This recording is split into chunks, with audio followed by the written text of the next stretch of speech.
Hey everyone, welcome to Team Brothership. I am your host, Mike, joined here by perpetual guest host Bryan of Without Parole, and we are doing our sub-show talking about retro games, I think is what I called it. Sub-show. Yeah. It's a submissive show? It is. It really likes when fans of the main show just complain and cause all kinds of problems for it. Excellent. Right? That's how submissives work, right? They just are real mean to. Well, I'll give you a full rundown after the show. Oh boy, I can't wait. Definitions incoming. Yeah, it's gonna be great. We'll set up like a Patreon, and that can go to our subscribers. Like, it's always the goal, and then fast forward 10 years, and you're like, shoot, I haven't uploaded any Patreon content ever. Despite all of my promises to do so. Is that how that usually works with Patreon? People just give you money and you do nothing for them. It's kind of how it works. Yeah, sadly, I always have like these grand aspirations of being like, and you're gonna get unedited video footage before like everyone else gets to see it later down the road edited, and it just never happens. Like, it's so much work just like putting out any video that you're like, right. I don't have time to render this out prior and send it to the 12 people that'll actually watch it. Like, it just yeah, it's 100% like they are just nice people and like want to support the channel. That's the only reason. At this point, it's the only reason they could be doing it, Mike. I can't explain it any other way. Those fools, just trying to be nice. I know. Yeah. Dude, how's the channel been? We have not done this in months. Yeah. Have you been running? Has the channel been going on in my absence? Have you been? Not really. No. Not Okay. really.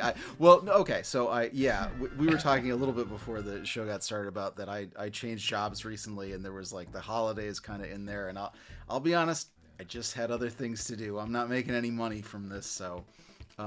But I have been uploading videos lately. It's just there was definitely a bit of a gap where like more important. Sorry fans, I do appreciate you, but you're not paying my bills at present, so some things do take precedence. Although actually weirdly, I will say the last video we uploaded before I disappeared down a new job rabbit hole has far and away way more views than anything else on the channel for some reason, and it's not. What was it? It was just one of my brother and my Scribblenauts Let's Plays, and nobody watches those. Those get 5 views, and this one had a lot. It's always so random. It's like what catches the algorithm at just the right time and gets into recommended feeds, and it's like Scribblenauts, Let's Play Scribblenauts Part 18 or something. Right? Yeah, it's it was part 8. Yeah. Right. Yeah, you guys don't even know the narrative. You're gonna be totally lost. Well, I wonder. So I want to ask you as a someone whose livelihood depends on YouTube. So John, other channel occasional co-host, John and I have talked about how there's how there's all those stupid things you see in thumbnails. There's people making the YouTube face, or people putting googly eyes on everything, and allegedly that actually does make a huge difference. And people John has talked about how people he likes to watch have been I'm sorry my thumbnails look like ass all the time, it's what gets me views. I'm sorry. Yeah, it's true. It's true. And if I cared more about views and subscriber counts, which I've just never been the case, then I would be putting big red arrows and to that point to nothing. Point to nothing, yeah. Or you'll never believe what we found in this game, and you circle something on the horizon of nothing. Yeah. It's circles and arrows, which just shows that YouTube really thinks our minds are that primitive, that we need shapes to direct us to click on videos. I will forever make stuff that looks good to me. I went to school for graphic design. I've been an artist my whole life. I don't care about circles and red arrows, and even putting my face on thumbnails. Right, putting your own face on thumbnails with wild expressions, especially with where I'm in VR. It's if you see somebody with a VR headset and they're screaming, they're like, Yeah. That's a thumbnail right there. Like that is the thumbnail, right? It's like the scariest game you'll ever play, Yeah. right? Yeah. It's constantly like that, and I'm like, you know what? I don't think enough about myself to like take a photo of myself screaming at nothing and then chopping it out and putting it on a thumbnail. Like, I'm like, sorry, that's just, I don't think that's ever gonna happen on my channel. So yeah, you're asking the wrong guy. Yeah. No, well, I was asking that just because, like, the thumbnail for this video, when we were playing Scribblenauts, we were doing this like medieval castle level, and for some reason, I don't know why, there was like this giant knight in the castle, and he just had this like crazy expression on his face that we both thought was hilarious, and he had like the big Google eyes, so I made that the thumbnail because I'm like, this is hilarious, and like, see, it works. Yeah, it works. Yeah, Google eyes get you views. Yeah. My Alexa is yelling at me from the other room, which is very professional. What is she saying? Is she reminding she's letting us know that there's going to be a giant snowstorm. So yeah, like just without you asking. I think at some point I was like, oh yeah, I'd like to get weather reports, and so now like randomly throughout the day she'll just be like, let me tell you about the weather. Okay, dude, I sure. shut her down constantly. She's always like, would you like me to speak in another language? Do you want me to sound like Samuel L. Jackson? Would you like to hear about sports? And I'm just like, no. I want you to play music and tell me the time when I ask 14 times a day. That's it. A few years back, I bought books for my niece for like her birthday or Christmas or something, and one of Paul's kids, and I bought them on Amazon, and now the only thing Alexa ever recommends to me is like children's books, like real, because my niece is like 7 now, is like, you know, firmly in like school kid range, but like all of the books are like I'm not afraid of the potty anymore, and I'm just like, oh man, I do need that Amazon. I don't know how you heard, but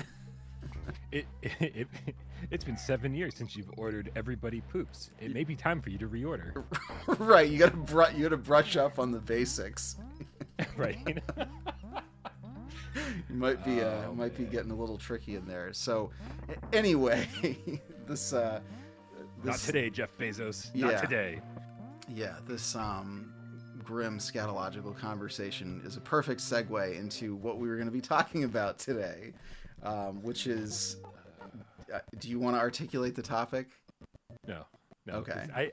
Because I came up with it at the end of December, and then and now it's mid-February, and it makes way less sense now, but it's still a fun topic, I think. It is a fun topic. Well, I was thinking of a way. So yes, the original topic, which Bryan recommended right after. I actually only posted our last talk like a couple of weeks ago, which we definitely filmed in like early fall, and there's definitely like references to like fall in that video that went up in like mid-January. So sorry.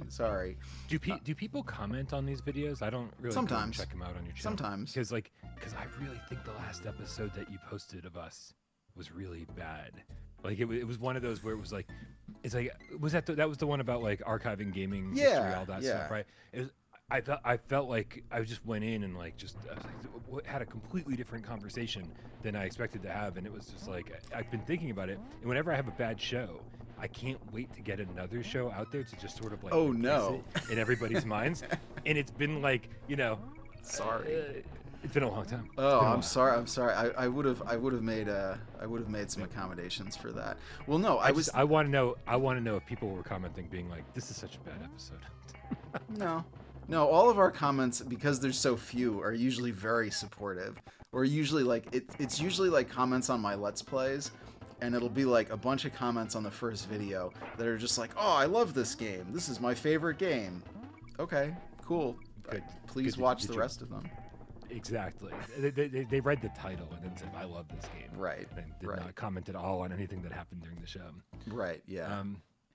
Well, hey, anybody that's watching this right now, thank you for watching. Like, I think this is going to be a way better episode than last episode, I promise. Which you can tell since we've spent 10 minutes talking about children's books, and these are the best episodes, Mike. No one's tuning in for the topic. Fair. Fair. Well, that being the case, then the topic is what Bryan had originally proposed was gaming resolutions in the new year. Like what games are you gonna play? What games are you like? How are you gonna shape your collection? Which I do think is a really cool topic. But I also, yeah, it's like mid-February now when we're filming this. But I think it does open up kind of a broader conversation of like how do you pick what games you play? Like how do you make those decisions? How do you focus your collection? Like what catches your interest? Is it just like whatever strikes your fancy, or do you actually go in with a plan? It's so funny too because I think if we'd had this conversation like a year ago, we'd be having a much different conversation because as most people know, like I feel like my collection was like complete. You know what I mean? Like not complete, but I had like pretty much everything I wanted because I've been collecting for almost 2 decades and just spending like every single penny of spare money like on buying stuff. Sometimes it would show up from like eBay or wherever and it would just go on the shelf and I never even play it, right? So it was almost and I ended up purging and getting rid of 90% of it, maybe even more. And so there's been a part of me lately that like a year ago I would have been like I don't need to shape my collection. If anything, I need to downsize it or this or that or whatever. But now it's like I've gotten rid of so much that like I am like occasionally rebuilding a little bit, being like, oh, you know what, that game was important to me and I got rid of it, I should add that to the collection, right? So it's sort of like rebuilding but with a little bit of a more conservative mentality in terms of like not overdoing it and making sure I only buy stuff that I really care about.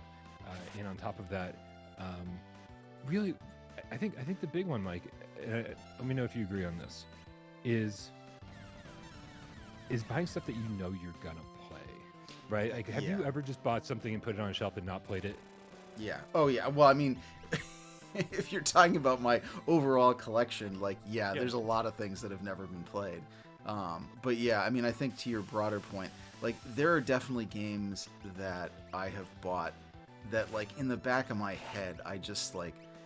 most of the games, I would say most games that I buy, like, I buy with the best of intentions, and I'm like, I will play this. Like, this is a game that interests me on some level, and, like, I will play this. But definitely there are some games where I buy it, and in the back of my head, I'm just like, I don't think I'm ever going to play this. Like, I don't know. Maybe if the stars align, but I just don't see the circumstances coming together where I will be like, yeah, let's play. I can't even think of a title, but like, yeah, let's play this game today. Yeah. I mean, do you want me to kick it off with? Yeah, go for it. I mean, well, because you kind of like set us up there with like the transitory nature of where you are with collecting. I want to hear where you are now. Well, yeah, I mean, I think I'm really enjoying collecting again, right? Instead of it feeling like this compulsive need to fill in the holes of missing games, now it's like, oh no, I really want to play this game. I really want to experience this. And I think the best, for me, I think I'm going to focus a lot on the Nintendo DS, the 3DS and the DS this year.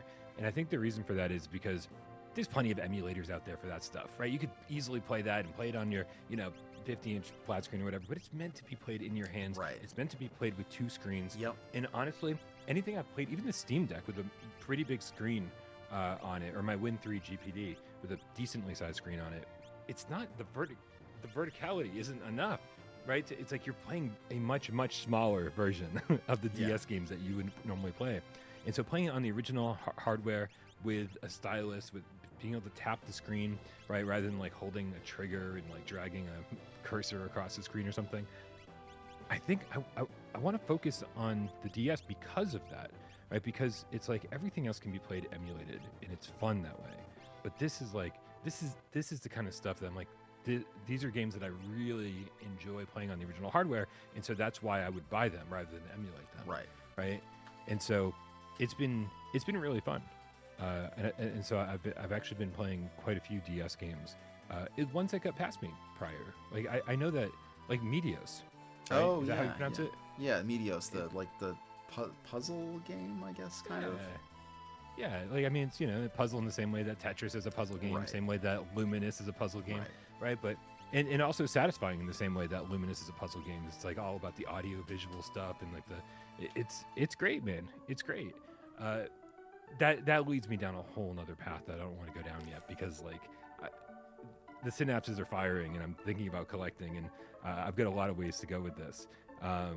But is that it, you you recently got a Polymega, I did, yes. right? Yeah. And so you've installed a lot of stuff onto it. Has this changed the way you play anything, or do you play much emulated stuff? Do you like using the original hardware? Like, what's your go-to?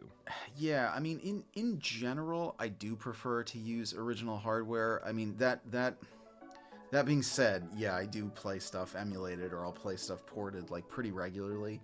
But on some level, it does feel a little more authentic, you know, when you're playing on original hardware, just because like that was what the game was designed for originally. You know, you are getting the fullest experience. That being said, like there are a lot of games that can be easily ported that you're not really losing a lot, you know, going from you know, system to system or something like that. But you're right, and it's actually funny that you mentioned the DS, because I mean you can't see it, but my shelf with my DS and 3DS games is like right next to my desk. So anytime, I'm not going to turn the camera because my office is very messy right now, but anytime I'm sitting here in my office at my desk, like I'm just looking right over at all those like DS and 3DS games and be like, oh, those look pretty fun. I should get back to some of those.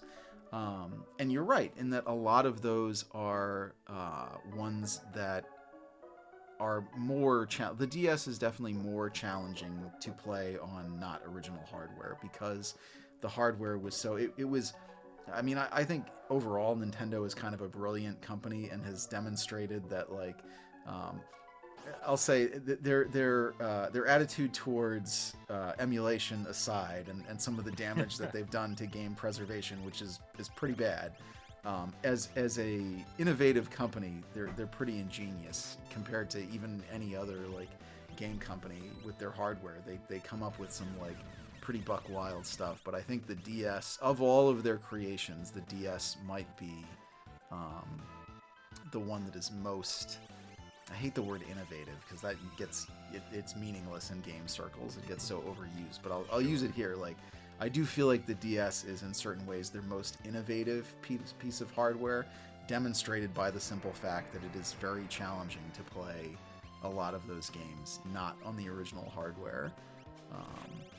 And it seemed like such a gimmick at first. I remember because I've always been kind of a Sony kid, and so like when DS was announced and the PSP was announced, I was like, oh, I want to play like real full-fledged games like on the go, and this is awesome, and I want to play God of War games on the PSP. I don't want to play like, you know, it looks like such a gimmick. It was like, oh, here's a touchscreen, and here's two screens. I was like, what are we ever gonna do with two screens? And I mean, I guess to my point, like, I mean, a lot of people just use it as a map screen, right? But yeah, but when you play Castlevania games on the DS, it's like that's actually really helpful because you're constantly bringing up the map screen otherwise. Right. So, yeah, but the reason I want to focus on the DS so much this year is, I mean, for so many reasons, right? There are a ton of great RPGs, JRPGs. I'm so jealous right now. It's like, I know you're. Where are you? She was. I think she's in that little hammock behind you. My cats have a very, very similar cat post, and this one also likes that little hammock seat there. They're gonna watch each other. She's like hiding behind the post. Yeah, there's so many JRPGs on the DS that, to my knowledge at least, did not get ports to other places. And I mean, just like endless amounts of them. And so what I've been doing, this is also part of my resolution, isn't just to focus on the DS and like you play some of these games that I missed out on, but it's the way that I play games. Right? Okay. Because it's so easy, I think, to focus on a game when you turn off the radio and you are not watching a TV show, right? If you sit in front of your PlayStation 5 or whatever, and you're sitting in front of a big screen TV, and like, this is what you're doing right now. Right. But that's not really how I play games. Yeah. Especially lately. I feel like my focus has been so scattered that when my day is over, right? 'Cause I mean, I think most people at this point probably know that I play VR games for a living and write about them and talk about them for a living. When that day is over, I just want to crawl into bed, turn on the TV and grab any portable game system. Yeah. Any portable game system. And so what happens is, instead of having a game that I'm enthralled with, or a TV show that I'm enthralled with while playing something, I end up lowering my expectations for the game and the TV show to the point where I'm watching trash TV, playing trash games, like just really surface level, boring stuff, right? Just to kind of pass the time, because I want to do both. And so part of my resolution is turn off the TV and pay attention to the game, because when the TV's on, there's no way I'm starting a JRPG and investing in the characters and getting to know who's who, and getting to know the layout of the town that you start in. I'm not going to do it. That's why I talked about Meteos already, right? Because it's like this game that you can just play and not think about, or focus on, or learn, pay attention to dialogue. But it's because I'm older and my brain doesn't work as well as it used to, and because I've got so many distractions, that I sort of fell out of love with the JRPG. And I want to and I know that I love those games so much that I want to fall back in love with them, but I have to give myself the opportunity to do so. And so that's resolution number one, above and beyond everything else. It's when you're playing a cool game, turn off the distractions and play the cool game. Yeah. Although I will say, I mean, this is a little bit of a diversion, but I guess that's kind of the nature of these conversations.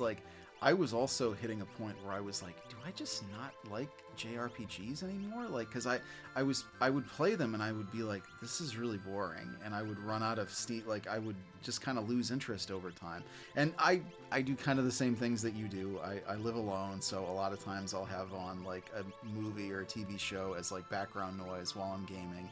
And you're right. even though I'm putting on something that I have no real intention of paying attention to, it does distract you.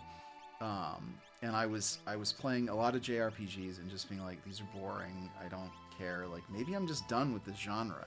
And then I played Dragon Quest XI and had so much fun with that game. And just that's a super huge game, and it was really complicated. And also, not to get dark for a minute, but I was playing a big chunk of that while my cat was dying. I would sit with him and play that game, and so I'm not in a good headspace, but I was still this is a really fun game, and I am really despite everything else going on, I am enjoying this game. I do think a lot of JRPGs, especially post, I mean, it definitely started in the PlayStation era, but post then, are just kind of bloated and dull, and there's a lot of not great ones, because when you do play a genuinely good one, even if you are kind of distracted I was, it's still a good time. I found a nice happy medium recently. I actually played through and completed oh crap, did I just forget the name of it mid-sentence? Is it Shining Soul on the Game Boy Advance? Oh yeah, the kind of Diablo style one. It's a very straightforward action RPG. Yeah. Yep. I played that. Did you finish it? I think so. Okay. It doesn't go anywhere. No, it's very mindless. Yeah, it's got the one. It's not even a town. It's 5 people hanging around at 5 different stations, and then I think there's 8 levels total that you just go into at your leisure, and with the boss at the end of each one. And yeah, I guess I get the Diablo comparison, because it's all about loot and selling stuff and trying to keep the best stuff for yourself. I feel like I missed out maybe by playing that single player. Not that I don't even know if you could still play it multiplayer these days, but maybe if you came over with a link cable. Yeah. If you and a friend who also were playing that same game at the same point had a link cable, you could probably still play it together. Yeah, because because it was fun being a warrior and just swinging my sword and being that. But then I was like, well, I missed out on being a magic user. I'm picking up all this stuff that a magic user could use, and I was like, oh, I wish I had a friend that I could give this to, right? And then you could come play. And so I feel like I missed out on 2/3 of the game by playing only as one character. I kind of wish that they gave you the option to say, hey, create 3 characters and then take them out at your leisure and grind away, because that's the whole game is grinding. Yeah. The entire right. It's almost no story at all, and and so it's sort of perfect for the mindset that I was in, because here I am watching TV shows that I've already seen before. right? Like not watching anything new. Do you know how many people have recommended things to me? They're like, oh, you've got to see The Leftovers. It's one of the greatest shows ever made. And I'm like, great. And I turn on The Leftovers, and then I'm playing a game, and like 20 minutes into The Leftovers, I'm like, what is happening in this show? And I blame it on the show, Mike. I say, this is so poorly written because it's just me. I'm not paying attention. Right. I'm playing Shining Soul. So, but Shining Soul was sort of perfect, right? Because it was like I finished the game. It's been quite a while since I finished the game, and I was able to just kind of grind through. And if I'm dying a lot, I just go play an old level and level up a little bit more, find some cooler loot, and then go play a harder level. 10 hours, I think I start to finish. I think. Yeah. No, it's. I mean, sometimes that is what you need. You just need something kind of mindless to hack away at. Those games. There's a reason why they're so popular. Is the second one better? Should I play the second one? Yeah. It is better. Yeah. Okay. I actually think the second one was the one that I played all the way through. Okay. But it is, yeah. There's more characters. There's like more to do. It's just like it's like a bigger version of the first game. Cool. Yeah, that works for me. That's on my list. Then by the time we reconnect a year from now, nice. I will have checked that off as a New Year's resolution. Complete Shining Soul 2. Well, now that I'm not constantly using all of my weekends to like fill out like job applications and do follow-ups of things, like I should have a little bit more time. Nice. I should mention too, like my new job rocks. It wasn't like I got fired or anything. Like it was an upgrade. It's funny that you mentioned the link cable, because when I was taking notes for some like prep for this, I was thinking to myself like what do I actually want to do this year? You know, I tend to avoid like giving myself gaming like tasks, because it's like my gaming is my hobby. It's supposed to be like this fun, relaxing thing. I don't want it to be a chore. But I have definitely felt like, going back to what I said earlier about how I like to play on original hardware, I do tend to buy a lot of retro games. Well, less so these days, but like, you know, a big chunk of my collection is retro games, and then I end up just playing like stuff on my Switch or my PS5, and like I want to spend more time with those like retro games that I'm actually hunting down on their original hardware. And one of the things that I think is fun and makes it a little bit easier to deal with having to like set your Super Nintendo back up again or anything is having friends to play with and like to do multiplayer stuff. I've done that a few times where I'll just be like, hey, I'm just gonna hang out and play Super Nintendo today. I'll have like 2 or 3 friends over and we'll like play through some games. And that's fun. And I've picked up over the last year or two like a bunch of multiplayer games like King of Dragons or the Pirates of Dark Water game. Nice.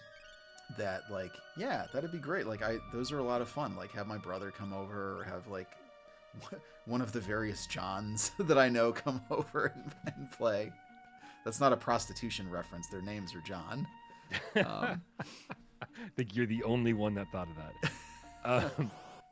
That's great, man, because it's honestly, like, I mean, I think you know this as much as I know this. The older you get, the harder it is to just be like, have an excuse to get together as friends, right? It's one of the great things about doing this podcast is like being able to reconnect with you. The stuff I do on my channel. It's like these are friends that like I know, because when I take 3 weeks off, right? If I got sick and then like I took a little vacation, and it's like, so I took like, I don't know, like 3 or 4 weeks off accidentally a couple months ago, and I didn't talk to anybody, right? It's these people just disappear from your life until it's time to do the show again. And so you sort of have to create excuses to hang out with your friends later in life. And so for you to be able to be like, come over and play video games, I was like, that's great, because I don't think I've ever since I was 25, I don't think I've ever said that to my friends. Yeah, no, it like you said, you just kind of create reasons. I also think it helps that like I like really deep cleaned my house recently, because like I would say this is just about everybody, like post pandemic, especially as somebody who lives alone, like it got a little messy up in there. And so I got to keep it clean so I can keep having people come over to play video games with me.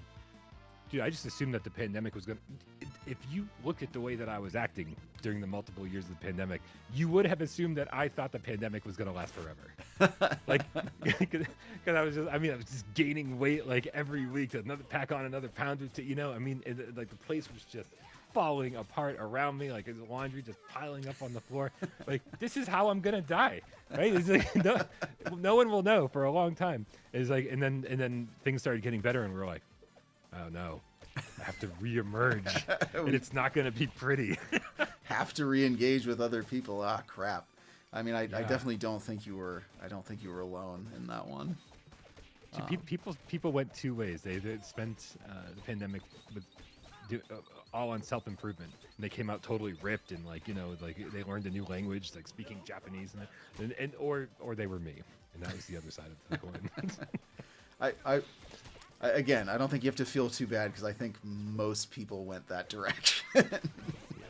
I wish I learned Japanese. That's the moral of the story. Yeah, that would be pretty cool someday. Yeah, we've tried before. You and I have both. Oh yeah, that's right. Yeah, we did. We were taking lessons together for a while. Yep. Total immersion lessons. I was like, I don't think on day one you can just drop me into a class speaking just Japanese, because I don't know any words. Yeah. How am I supposed to know? Yeah. We can go. That can be our trip for the show. We can go to Japan and do a bunch of episodes over there. We should totally do that. I'm totally down. This is actually this whole show has just been tangents.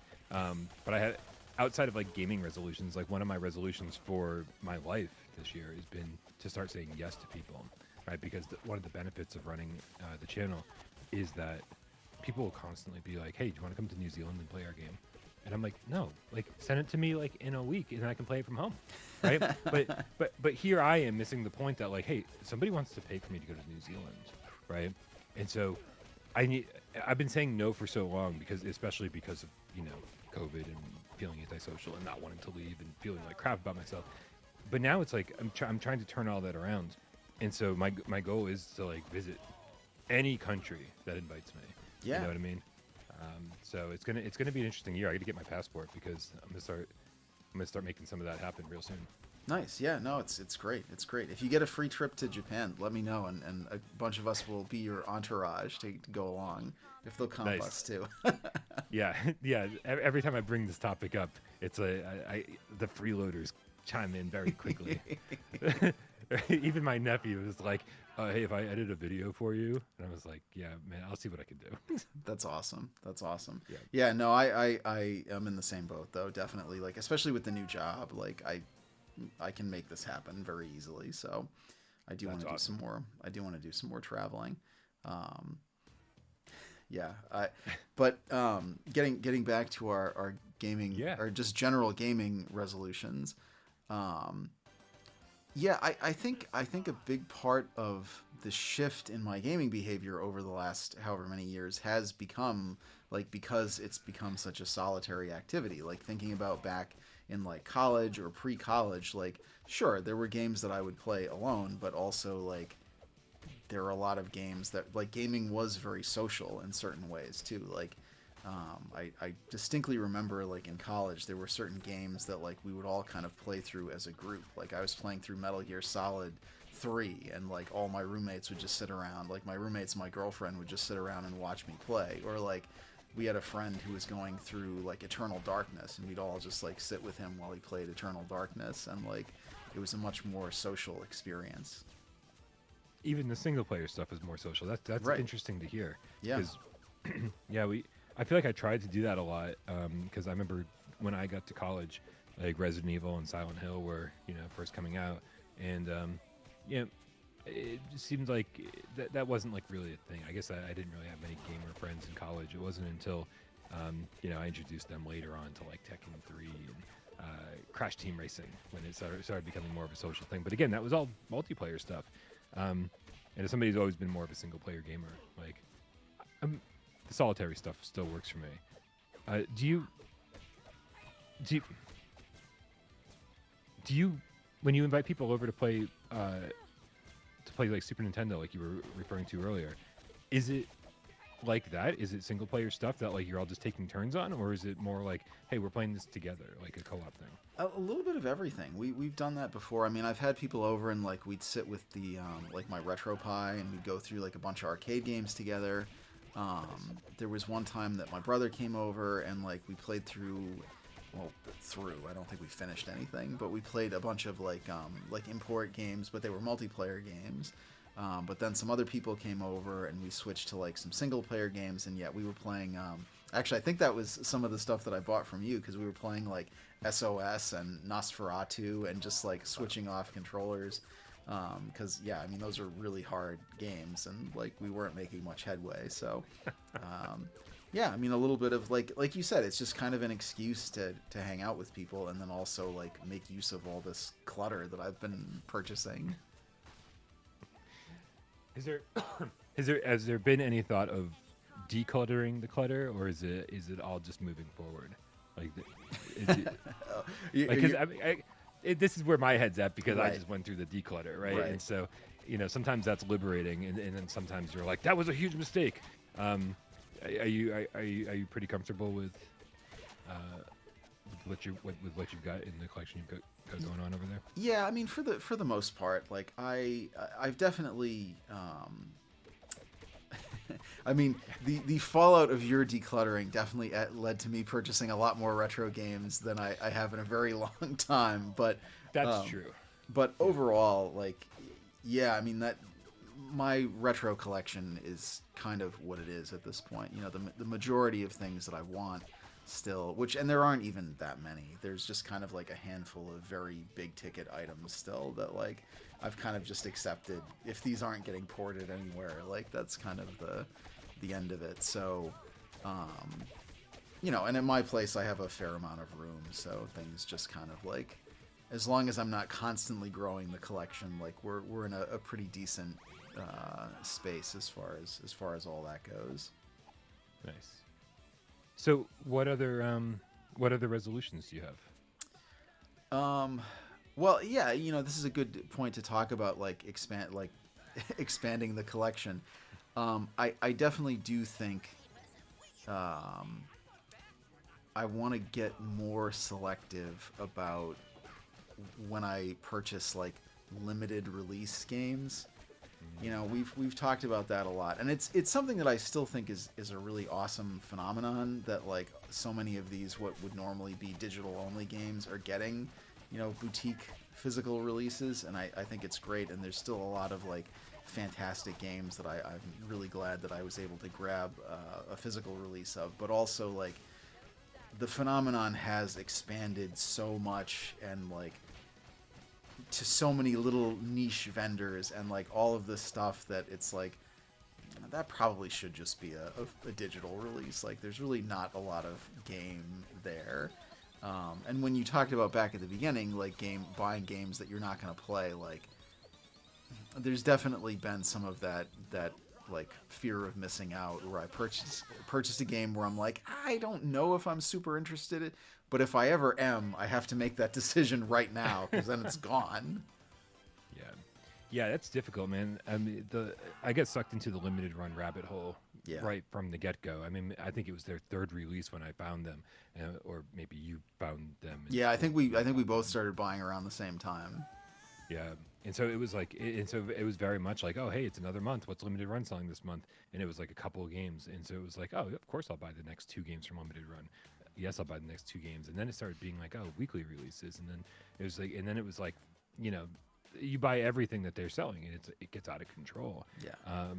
And so for me, it was like, I felt that I especially at first I felt the need to like get it all right. It's like, oh, this next limited run game. How many of these are there? How many of these could there possibly be? Right. So I'm just gonna get the whole collection, and the next thing you know, they've released thousands of games. It seems the fallout has been. I feel like a lot of people just kind of hate limited run at this point, right? I don't know if it's because it's too many games that they're releasing, or the collector's editions, or maybe probably the biggest one, the shipping. How long it takes for them to ship the game. Right, it's like people have been waiting like upwards of. I've got games that I bought 2 years ago that still haven't shipped. Right, is that where most of the fallout comes from?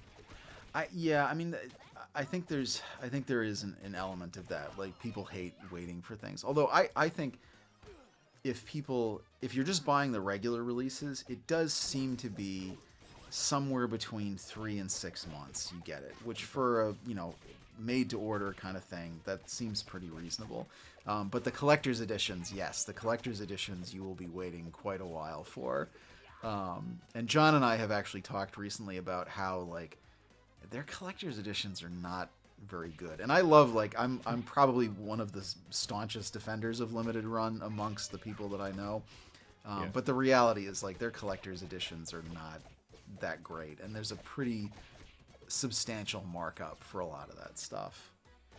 Yeah, I definitely feel like I'm a limited run games defender now that I've gotten away from it and come back and been like, I get the emails whenever they go out, and I take a look and go, no. Yeah. But the other day I was like, hey, there's a Shockman collection coming up from Limited Run Games, and I was like, I will definitely pick that up. Like, so I think it's more like, hey, don't try to be a completionist here. Just pick up the things you're interested in, like you said, the stuff we know we're gonna play.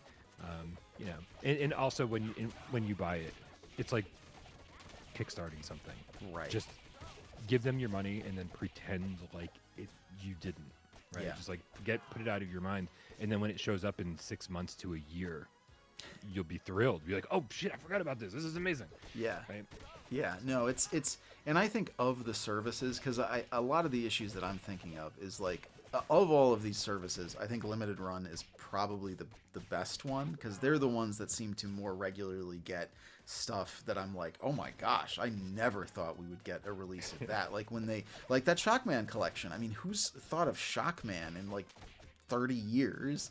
And now they're coming out with a collection, which, well, you and I have, right? But like, we're not normal. The two of us are not in and of ourselves capable of sustaining a business that like would warrant that. But yeah, I mean, and I think some of those games are Japan only, so like I guess they're getting translations and things. Like that's pretty whack. In a good way. It's still Shockman. It's like you don't need to actually read or understand the story, right? You're just running from left to right, killing stuff. Right. So it was funny though, because I was like, oh, this is so exciting. I don't think I even knew there was a Shockman Zero, and you were like, I think I bought your Shockman Zero from you, and I was like, oh, yeah. This is when you know shit got out of control. Yeah. But yeah, and they've done that with all sorts of other stuff, like what was it, Fight and Rage, the beat 'em up, the kind of anthropomorphic animal, the furry brawler, which was super fun. Like I never thought that would get a physical release. They did one of the few collector's editions that I did buy from them was the Dangan Feveron collection, which is it's a cave shooter, and it's like disco inspired. Like everything has like real like disco club vibes to it. Again, that game came out a million years ago, and I never thought that would get a physical release. So like what did that originally come to? Like I can't even place the console. It was an arcade only game. It was Cave's arcade only, and they did a PS4 version of it for a limited run. The Evercade stuff gives me hope too. Oh right? yeah, it's like they're occasionally I'm occasionally finding some cool little hidden gems on their cartridges, stuff that I was really not an arcade kid, right? Like I just didn't. I wasn't really allowed to go to arcades like when I was younger. And my parents had a pretty tight leash on me. And so there were a lot of arcade-only games that I missed out on. I'm sure some of those games only came to Japanese arcades. And, and as you and I have talked about in the last year or so, I've very strangely developed a love for shoot-'em-ups over the last year or two. And so it's almost like a whole genre of gaming that's like now I'm being re-exposed to that I missed out on. And so, so along with the DS stuff, I'm pretty much picking up anything that Evercade puts out. Well, at least with the Evercade too, like that stuff is so cheap. Like it's like $20 a cartridge, and like at first. Well, yes, yeah. Again, the FOMO, you got to buy it when it comes out. But at least that's a pretty low and well, even the limited run stuff. I mean, their games have gone up a little bit over the years, but most of their releases seem to be like $30-$35 now for like their standard stuff, which is not terrible. It's pretty good. Yeah, no, Evercade is cool. They did ports of not even just the arcade stuff. One of the cartridges that I tracked down was they did a Duke Nukem cartridge. So Duke Nukem 1 and 2, which were like lost Yeah. PC games, are now you can play on a console or on a handheld, which is kind of cool. Those are fun. They're not great, but they're fun. Yeah, I actually grew up playing those games, like Yeah. the Duke Nukem games, and Commander Keen games. Like I Yep. used to love that stuff, and so I'm actually kind of hopeful that they track down all the Commander Keen games and Yeah. get the licenses to that and put all those out, because it is really fun how they're able to, they just keep. I don't know. It seems like they're capturing a little audience that has sort of been forgotten about, because they've they've got 3 separate Commodore 64 cartridges.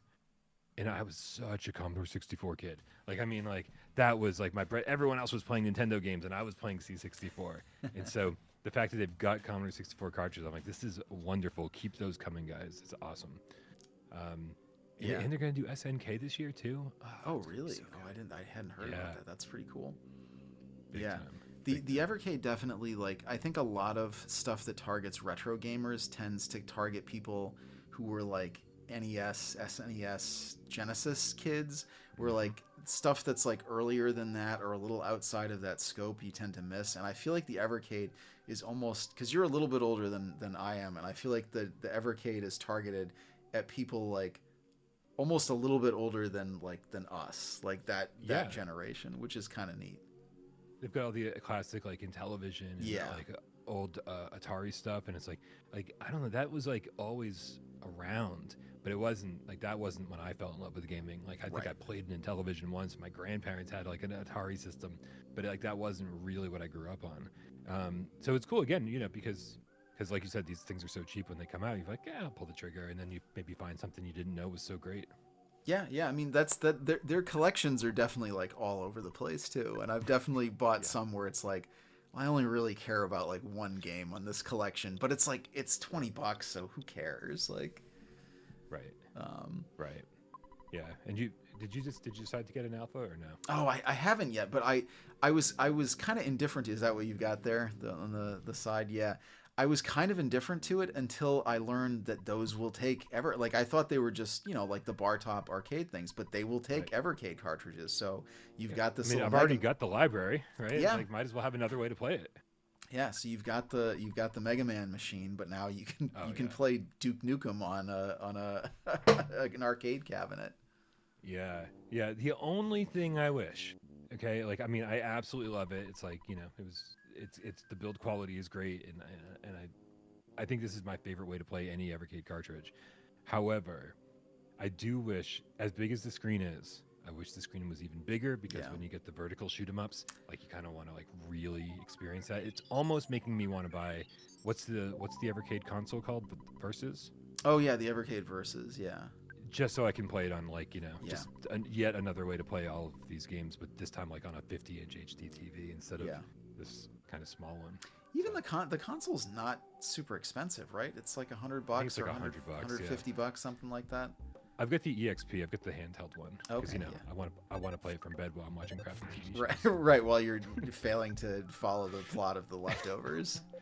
Exactly. That seems like a Exactly. bad show to play a game during. Like my understanding, I haven't seen it, but my understanding is it is kind of a complicated watch. It's I couldn't tell you. I've seen the first half of the first episode 10 times. And I still don't know. Yeah, but I'm gonna give it another shot. This is I don't want to get too far outside of gaming here, but I have so many shows that I want to watch that have been recommended to me, and even movies that, if they're not horror or documentary, like, they probably weren't going to be things I was going to find on my own. Right. And so it's just like this massive list, and I'm like, I'm going to get through these this year, right? It's not that hard. I can blast through the leftovers in a week or two. It's not a big deal. But again, it's putting down Yeah. the game in order to focus on the TV show or the movie. So got to do what you got to do. Yeah. Jumping back to limited release games. I won't say limited run because they're an actual thing, but limited release games. I do feel like the market, like limited run, I think is a great service. There are a few others that are really good. I'm kind of a fan of Red Art games, even though they're also like really all over the place because they get some interesting ones, and they'll still like they'll if you buy their like pre-order releases, they'll usually throw in a soundtrack too, like a physical CD soundtrack with no real increase in cost, which is pretty cool.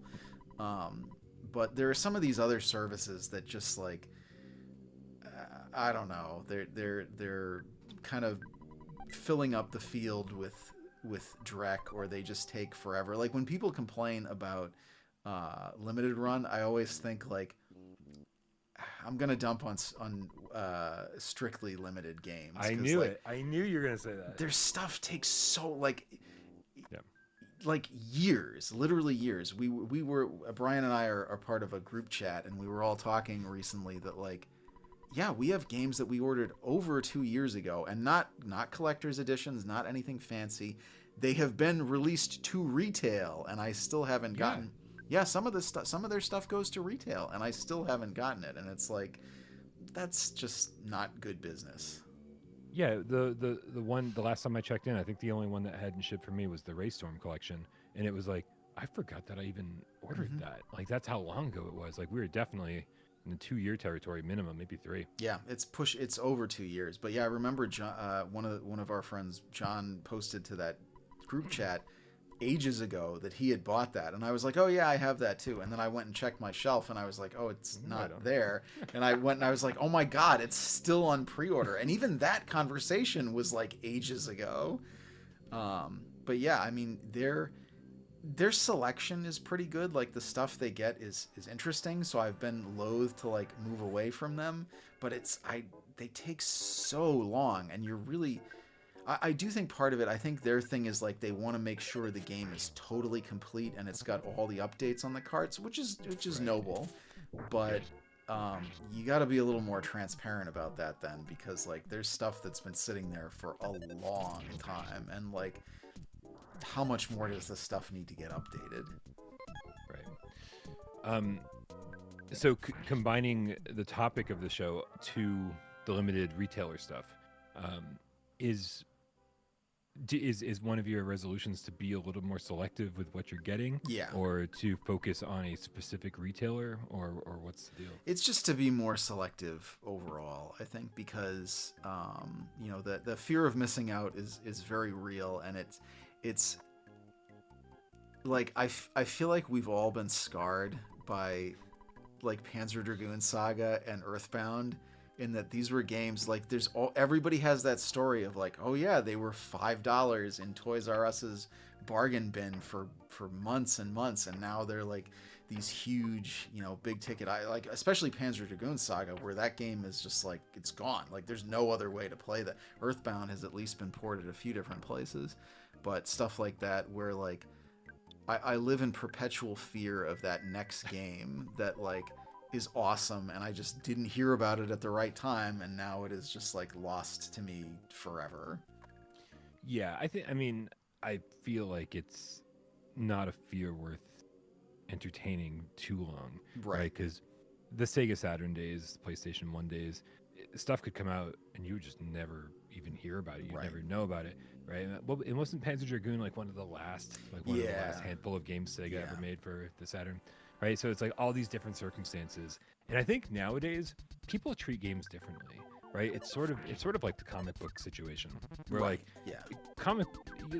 very few comic books these days come along and just become rare, right? Because everyone takes care of their comic books. They treat them like collectibles, and I think people are starting to realize that about gaming too. So a game comes out, people put it on their bookshelf, they take care of it. I am still in shock when there's like a new game on eBay that's missing its manual. It's like, what were you doing? Yeah, what happened there? Right. So you were smart enough to know, hey, maybe I can resell this someday, but not smart enough to actually like, you know, take care of it. Right. Most people are smart enough to take care of it, and like, you know, yeah, you might have to pay a few extra bucks to get it down the line, but to save yourself the stress of like keeping an eye on every single new limited release that comes out, it's probably worth it. Yeah. No, there are still every once in a while though these games that will come out and they'll hit retailers and then they'll vanish. Well, that was the thing. I was like, all right, I'm not buying any more strictly limited games until this at least some of the stuff that I've ordered shows up. And I was like, and all their stuff shows up at retail anyway, so who cares? And then that game Iron Meat came out, and I was Yeah. like, oh yeah, I had heard really good things about it, so I was like, I'm just gonna buy it at like GameStop or something. I'm just gonna wait. And then it sold out everywhere. And I was like, oh, come on. Like, the one that I actually wanted. Like, but, yeah. That came back up for sale, right? It did. It did. Although then that sold. That was, I was in meetings that day. So thankfully one of our group chat buddies was able to grab me a copy. Because, yeah, that it did sell out again. So, but I think you're right. Like, the amount of stress that, or like the amount of crap that you don't need that you end up buying because you're worried about like I don't want to miss out on the rare one. Like, you could just eat the cost of buying the rare one on eBay for a little bit more money. Right. Do you complete games very often? I know we're kind of topic jumping here, but do you complete Yeah, them? I mean, if I'm playing a game, it's more often than not I go all the way through to the end. It's kind of rare for me to start a game and then not finish. I mean, like, if I start playing it and I'm just like, oh no, I don't like this, then This isn't good. that's one thing. But like, if I'm putting at least a few hours into it, more often than not, I'm finishing it. Does the channel help you with that in terms of like being like, oh hey, we're gonna play through this entire game and we're gonna stream the whole thing, or we're gonna No, upload the video? because No. if I'm playing something for the first time, I do not want to play it on camera because I want to be able to really? pretty much the only stuff that we do these days is stuff that like I've played before. We'll do like let's plays of classic games or that kind of stuff. Yeah. I mean, I get it, right? I I played Resident Evil 4 remake in VR. Oh, how was that? It was great. Yeah. Unbelievable, right? I mean, like I've never been a Resident Evil 4 guy. Like, that's when the series started going action-y, less horror, more action for me, and that brought it down as a road that I didn't like for a couple entries. So I've always been like, it's fine, but it's not what I'm looking for. Like, I love Resident Evil 1, 2, 3, and Code Veronica, and that's, in VR, it's a totally different story. It's like, I don't care if this is scary. This is just an awesome experience. You know what I mean? Like, I am Leon Kennedy. This is great. And so, but I it's not the key points of that game, or the key moments of that game, are not up here like a lot of the other Resident Evil games are for me. Like Resident Evil 7, I know inside out. Right. I've played that game so many times, it's insane. So so I missed the shotgun early on in Resident Evil 4, like very early on, right? In the comments, like, crucified me. Like, dude, you missed a shotgun. What were you doing? Blah, blah, blah. It's like, I've never played this. Like, what are you talking about? I'm getting chased by a guy with a chainsaw, and you're mad I didn't see the shotgun? Like, relax. Like, I mean, in all fairness, I started the game over and I got the shotgun. I was like, thanks for the tips, guys. Yeah, like, that's probably missing the shotgun in Resident Evil is probably a costly mistake. Yeah. So I get not wanting to play the games for the first time in front of people. But at the same time, you also miss out on like that pure reaction from things. Sure. Right? When you see something that's amazing or really cool or just like something very memorable, you get to actually have your first reaction to it. Yeah, like solidified in concrete. It's like, here it is.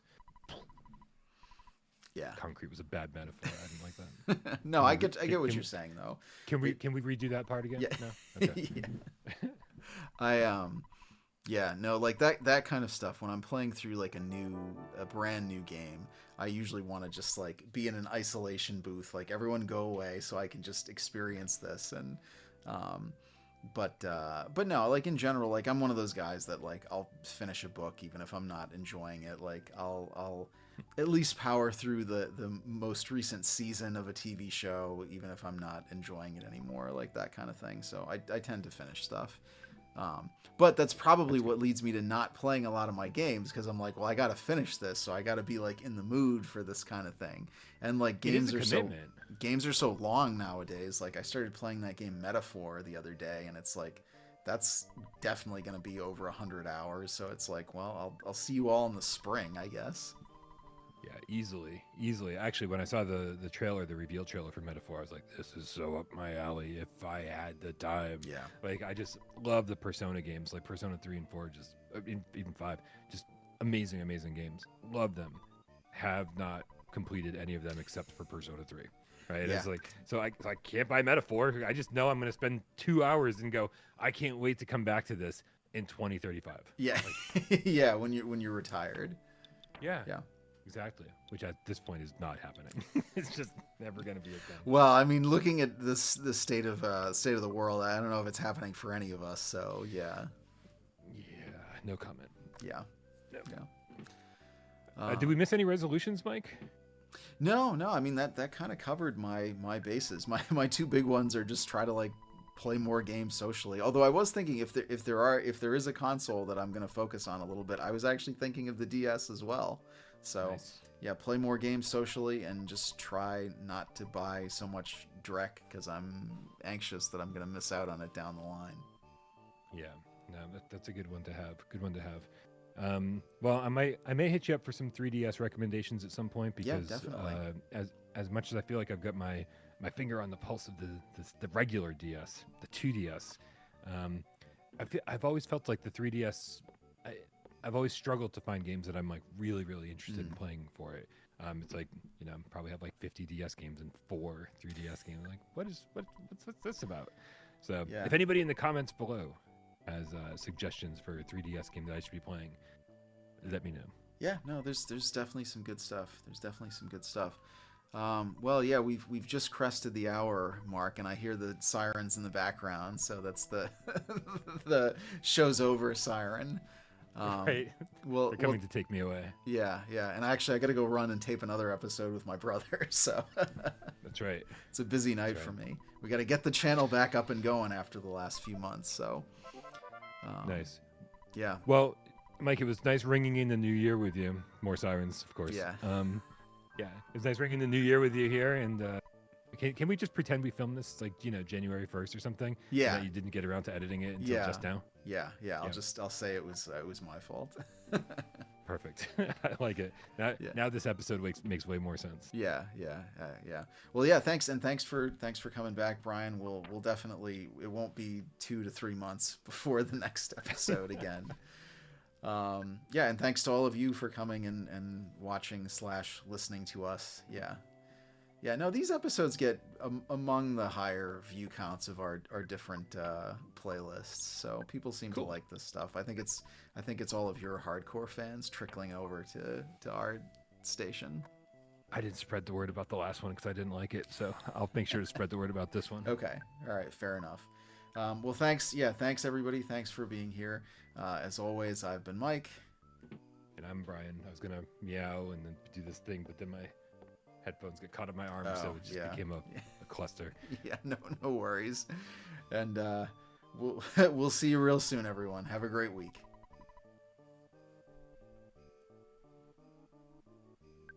Except you. Terrible week.